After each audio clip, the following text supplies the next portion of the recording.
മാതാവിൻ്റെ സ്വർഗാരോഹണ തിരുനാളായിട്ടാണ് നാം 15 നോമ്പ് നോക്കുന്നത്.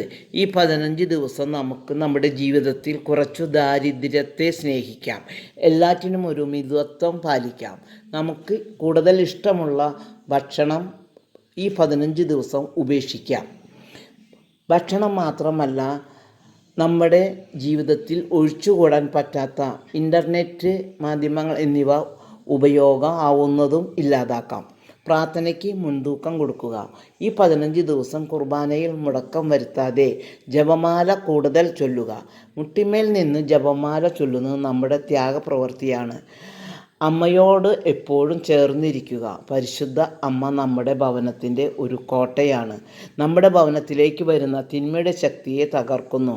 നാരകീയ സർപ്പത്തിൻ്റെ തല തകർത്തവളാണ് അമ്മ.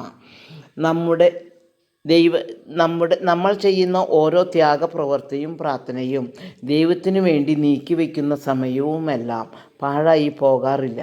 നമുക്ക് ഒരു മുതൽക്കൂട്ടാണ്, സ്വർഗത്തിലേക്കുള്ള ഒരു ചെറിയ വഴിയാണ് എന്ന് നാം ഓർക്കുന്നത് നല്ലതാണ്. നമ്മുടെ യുവതലമുറയ്ക്ക് വേണ്ടി മുട്ടിന്മേൽ നിന്ന് കരഞ്ഞു പ്രാർത്ഥിക്കാം. യുവതലമുറയെ വഴിതെറ്റിക്കുന്ന എല്ലാ തരം മ്ലേച്ഛ പ്രവർത്തനങ്ങളിലേക്കും അമ്മയുടെ നീല കാപ്പ കൊണ്ട് പൊതിഞ്ഞ് കാത്തു പരിപാലിക്കണമേ. ലോകത്തിൻ്റെ എല്ലാ സുഖഭോഗങ്ങളിൽ നിന്നും ഞങ്ങളെ കാത്തു പരിപാലിക്കണമേ അമ്മേ. മകൻ്റെ വേദനകളിൽ ഒപ്പം ശക്തി പകർന്ന അമ്മേ, ഞങ്ങളെയും ശക്തരാക്കണമേ. ആമേ.